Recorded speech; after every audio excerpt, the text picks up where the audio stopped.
আসসালামু আলাইকুম friends, welcome back. So viewers, কেমন আছেন সবাই? আশা করছি সবাই আল্লাহ তাআলার রহমতে অনেক সুস্থ রয়েছেন। ভিউয়ার্স, এই ভিডিওর মধ্যে গুরুত্বপূর্ণ একটা বিষয় নিয়ে আজকে আলোচনা করব।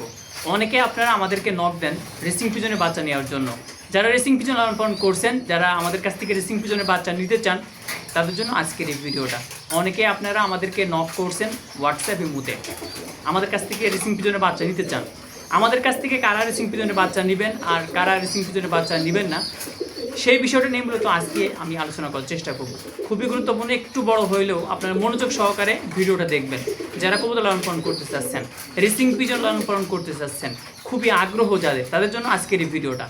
সারা বাংলাদেশ থেকে আমাদের কাছ থেকে কবুতর নিয়ে থাকছি। সারা বাংলাদেশের অসংখ্য ফ্যান্সিয়ারা আমাদেরকে নক দেয় এবং আমাদের কাছ থেকে কবুতর নেন। অনেকে প্রবাসী রয়েছে, অনেকে দেশে বাস করে, চাকরিজীবী রয়েছে, ব্যবসায়ী রয়েছে, স্টুডেন্ট রয়েছে, বিভিন্ন শ্রেণীর মানুষ আমাদের কাছ থেকে রেসিং পিজনের বাচ্চা নেয়।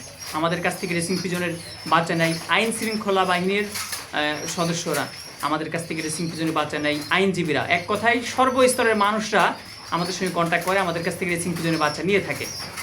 এই ভিডিওর মধ্যে আলোচনা করবো যে কারা রেসিং পিজনের বাচ্চা ক্রয় করবেন না, আমাদেরকে নক করবেন না, আমাদের কাছে ফোন করবেন না, আমাদের কাছ থেকে রেসিং পিজনের বাচ্চা নেবেন না। কারা? সর্বপ্রথম তারা আমাদের কাছ থেকে রেসিং পিজনের বাচ্চা নেবেন না বা আমি তাদের কাছে সেল করবো না, যারা রেসিং পিজন সম্পর্কে কিছু বুঝে না, জানে না। আপনি একটা ভিডিও দেখলেন, আমার দুইটা ভিডিও দেখলেন, আমাকে নক করলেন, আমাকে ফোন দিলেন, ভাই আমার রেসিং পিজনের বাচ্চা দরকার, আমি আপনাকে টাকা দিচ্ছি, আপনি রেসিং পিজনের বাচ্চা পাঠিয়ে দেন। আপনি মনে করতে পারেন আপনার কাছে টাকা আছে আর আপনি আমাকে টাকা পাঠিয়ে দিলেন, আমি রেসিং পিজনের বাচ্চা পাঠিয়ে দিব। বিষয়টা এমন নয়, কারণ আমি আপনার কাছে রেসিং পিজনের বাচ্চা পাঠাবো না যতক্ষণ পর্যন্ত না আমি জানছি যে আপনি অভিজ্ঞ, অর্থাৎ টুকটাক কম বেশি রেসিং পিজন সম্পর্কে আপনার প্রাথমিক ধারণা আপনার হয়েছে। যদি আপনার এই প্রাথমিক ধারণা থাকে তাহলে আমাদের কাছ থেকে রেসিং পিজনের বেবি কালেক্ট করতে পারবেন, ক্রয় করতে পারবেন। আর যদি প্রাথমিক ধারণা আপনার না থাকে তাহলে আমি আপনার কাছে রেসিং পিজনের বাচ্চা বিক্রি করব না। আপনি আমার কাছ থেকে 10 জোড়া 5 জোড়া যাই নেন না কেন, আমি আপনার কাছে কিন্তু কবুতর সেল করব না। প্রাথমিক ধারণা নিয়ে তারপরে আমাদের কাছ থেকে রেসিং পিজনের বাচ্চা কালেক্ট করতে হবে। কারণ আপনি জানেন না, বুঝেন না কিছু, 1 পেয়ার 2 পেয়ার নিলেন, আপনারা আমাকে টাকা দিলেন এবং আমি কবুতর পাঠিয়ে দিলাম। আমি তো ভালো দামে বিক্রি করতে পারছি, কিন্তু এই কবুতর আপনি কিন্তু আমি যে দামে আপনাদের কাছে বিক্রি করছি ওই দামে কিন্তু আপনি সেল করতে পারবেন না, এটা স্বাভাবিক। যেমন আমি কবুতর কালেক্ট করে ঢাকা থেকে, বরিশাল থেকে, বিভিন্ন বড় বড় ক্লাব থেকে কবুতরগুলো কালেক্ট করে থাকি। যে দামে আমি কবুতর কালেক্ট করি ওই দামে কিন্তু আমি কবুতর সেল করতে পারি না, এটা বাস্তবতা। সো আপনাকে এই মন মানসিকতা নিয়ে এই সেক্টরে আসতে হবে যে ধৈর্য, এই সেক্টরটা ধৈর্যের একটা সেক্টর, লম্বা একটা সময়, লেন্দি একটা প্রসেস। এই হিসাব করে আপনাকে এই সেক্টরে আসতে হবে আর প্রাথমিক ধারণা আপনার থাকতে হবে। তা না হলে কিন্তু আমি আপনার কাছে কবুতর সেল করবো না। দ্বিতীয়, যারা স্টুডেন্ট একদমই অল্প বয়স্ক, যারা 7, 8, 9-এ পড়ে, খুবই কম বয়স, তাদের কাছেও কিন্তু আমি রেসিং পিজনের বাচ্চা বিক্রি করবো না। সর্বনিম্ন আপনাকে SSC পাস করতে হবে। এখনও বলতে পারেন যে ভাই আমি তো লেখাপড়া করি, তাহলে কি আপনি আমার কাছে কবুতর বিক্রি করবেন না? বিষয়টা ওই রকম না। কমসে কম আপনার বয়স 18 হইতে হবে, 16 থেকে 18 বছর আপনার বয়স হইতে হবে, তাহলে আমি আপনার কাছে কবুতর সেল করব। সর্বনিম্ন আপনাকে SSC পাস হইতে হবে, অর্থাৎ এই যে বয়সটা 16 বছর বয়স, এই বয়সটা আপনাকে পার করতে হবে। যদি 6, 7, 8, 9-এর কোনো স্টুডেন্ট, কোনো ভাই ব্রাদার আমার কাছ থেকে যদি কবুতরের বাচ্চা নিতে চান, তাহলে আপনি আপনার পিতার কাছে আগে বলবেন, আপনার মায়ের কাছে আগে বলবেন, পিতার কাছে বলবেন, আপনার গার্জিয়ানের কাছে বলবেন, বলে আমাকে নক করতে বলবেন, আমাকে ফোন করতে বলবেন, আমার সাথে কথা বলতে বলবেন। তিনারা যদি আপনাকে পারমিশন দেয় কবুতরের বাচ্চা নেওয়ার জন্য, তাহলে আপনারা আমার কাছে থেকে কবুতর নিতে পারবেন। আর যদি পারমিশন না দেয়, আমি আপনার কথাই আপনার কাছে কবুতর পাঠাতে পারবো না। এমন বিপদের মধ্যে কিন্তু আমি পড়েছি এর আগে। সো টাকা পাঠিয়ে দিয়েছে, পরবর্তীতে দেখা যাচ্ছে যে বাপ জানতে পারছে, গার্জেন জানতে পারছে, আমাকে নক দিয়েছে, ভাই আপনি কবুতর বিক্রি করলেন, সে বাচ্চা আমার তার কাছে কবুতর বিক্রি করলেন কেন? এরকম একটা সমস্যার মধ্যে কিন্তু আমি পড়ছিলাম। সো পরবর্তীতে সেই যিনি পিতা, তিনি আরও 1 পেয়ার আমার কাছ থেকে কবুতর দিয়েছেন। পরবর্তীতে ওই পেয়ার নেওয়ার পরে আরও 1 পেয়ার দিয়েছেন। তিনি আগে রেসিং পিজন সম্পর্কে জানতো না, বুঝতো না। পরবর্তীতে আমার কাছ থেকে কবুতর নেওয়ার পরে তিনি আবার আমাকে নক করে তেনার পছন্দের জন্য, ভালো লাগার জন্য কবুতর কালেক্ট করেছে।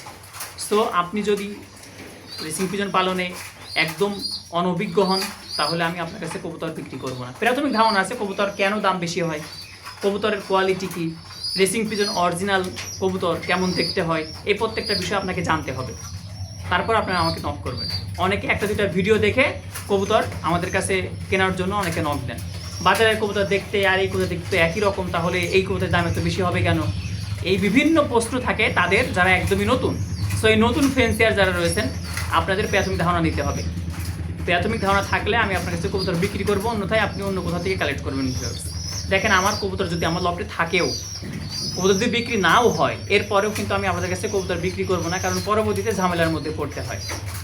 আমি আপনাদের অনুরোধ করব, রেসিং পিজন সম্পর্কে আপনি জানেন না, আপনি আমাদের ভিডিওগুলো দেখেন, এরপর যদি মনে হয় যে না আপনি কবুতর কালেক্ট করবেন, তাহলে অবশ্যই আপনি আমাকে নক করতে পারেন। আমি আপনাকে বাচ্চা দিব সারা বাংলাদেশে বাসের মাধ্যমে আপনার শহর পর্যন্ত আমরা পৌঁছে দিয়ে থাকি ভিউয়ার্স, এবং বিশ্বস্ততার সহিত।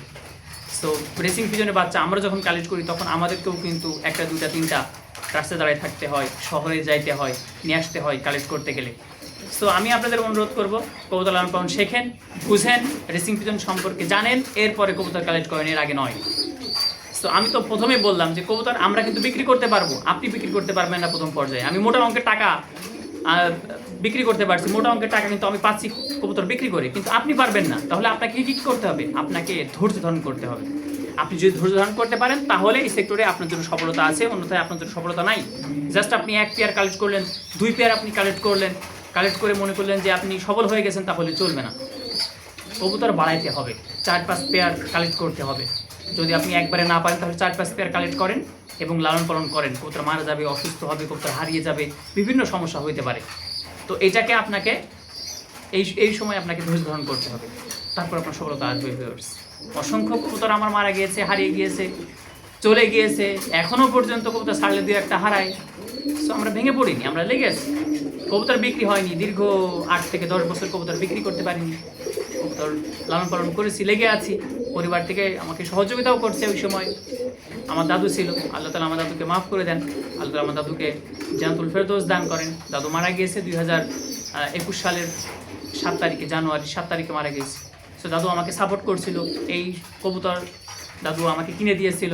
এর আগে অসংখ্য কবুতর কিনে দিয়েছে, কবুতরগুলো বিক্রি করতে পারিনি, এখন বিক্রি করতে পারছি। সো আপনাকে ধৈর্য ধারণ করতে হবে। আপনার ধৈর্য না থাকলে এই সেক্টরে আসার দরকার নাই, ওই টাকাটা অন্য কোথাও কাজে লাগান। সো আশা করি আপনার বিষয়টা ক্লিয়ার হয়েছেন ভিউয়ার্স। আজকে এ পর্যন্ত। রেসিং পিজন সম্পর্কে অনেক নতুন তথ্য আসছে, পরবর্তীতে ভিডিওতে আমি ইনশাআল্লাহ তার বিষয়ে আলোচনা করব। যারা রেসিং পিজন সম্পর্কে জানতে চান, রেসিং পিজন সম্পর্কে বুঝতে চান, আমাদের প্রথম ভিডিওগুলো দেখবেন, অযথা আমাদের নক দিবেন না। কারণ যে বিষয়ে আপনি আমাকে নক দিচ্ছেন এই বিষয়ে অনেক আগে আমি ভিডিও আপলোড করে আমার চ্যানেলের মধ্যে রেখে দিয়েছি। কারণ আমার চ্যানেলের মধ্যে প্রায় 2000-এর কাছাকাছি ভিডিও আপলোড করে ফেলেছি। টোটালি 2500-এর মতো ভিডিও আমি আপলোড করছিলাম। পরবর্তীতে আমি 500-এর মতো ভিডিও ডিলিট করে দিয়েছিলাম, যেগুলো আসলে কাজের ছিল না। সো এই 1500-এর মধ্যেও আরও প্রায় 3 থেকে 400 আমি ডিলিট করে দিব, যেগুলো বেশি একটা প্রয়োজন ফেন্সিয়ারদের নাই, যার কারণে ওইগুলো আমি ডিলিট করে দিব। যেটা প্রয়োজন নাই সেটা আমি আমার চ্যানেলে রাখবো না। সো এছাড়াও অসংখ্য ভিডিও আছে, আপনি সেই ভিডিওগুলো দেখেন। আশা করি ভিডিওগুলো আপনার ভালো লাগবে। রেসিং পিজন পালতে আপনার ইচ্ছা হবে, ইচ্ছা হওয়ার আগে আপনাকে মনোবল শক্ত করতে হবে, ভেঙে পড়লে চলবে না, ধৈর্য ধারণ করতে হবে। সো ভিউয়ার্স, আজকে এই পর্যন্ত। সবাই সুস্থ থাকবেন, ভালো থাকবেন।